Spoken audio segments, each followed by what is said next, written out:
इकडे प्रस्तावित मुंबई नागपूर या समृद्धी महामार्गालगतच्या कथित जमीन खरेदीचा मुद्दा विधान परिषदेमध्ये गाजला।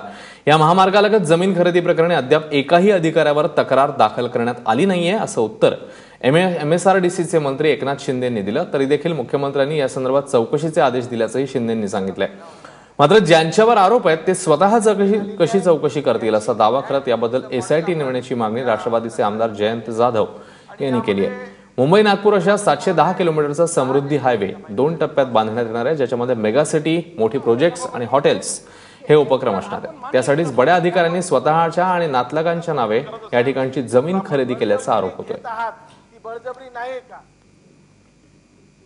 राष्ट्रवादीचे आमदार जयंत जाधव यांनी काय मागणी केली त्यावर मंत्री एकनाथ शिंदेंनी काय उत्तर दिलं बघूया। ज्यांच्यावरती आरोप आहेत ते चौकशी करणार काय? ज्यांनी जमिनी घेतल्या ते चौकशी करणार काय? अरे लावलं काय? ज्यांनी जमिनी घ्यायच्या आणि ते चौकशीला टाकले साहेब आपण प्रश्न विचारा।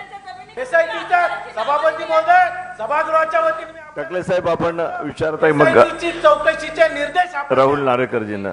अधिकाऱ्यांनी जी यामध्ये जमिनी खरेदी केल्यात ते पुन्हा एकदा मी सांगतो, यामध्ये सखोल चौकशी करण्याचे आदेश दिलेले आहेत आणि त्यांना कुठल्याही परिस्थितीत पाठीशी घातलं जाणार नाही, त्यांच्यावर कारवाई होईल। त्यांनी चुकीच्या पद्धतीने जमिनी घेतल्या असतील त्यांना पाठीशी घालण्याचं काहीच कारण नाही आणि त्या बिलकुल त्यांना पाठीशी घातलं जाणार नाही। मुख्यमंत्री महोदयांनी आता माझ्यापेक्षा मुख्यमंत्री मोठे आहेत ना, त्यांनी चौकशी लावली आहे त्याची आणि या विभागीय चौकशी वरिष्ठ अधिकाऱ्याच्या मार्फतच निश्चितपणे होईल आणि मुख्यमंत्री महोदयांशी बोलून त्यामध्ये टाइम फ्रेम आपण नक्की करून त्याच्यावर चौकशी करून कारवाई करू।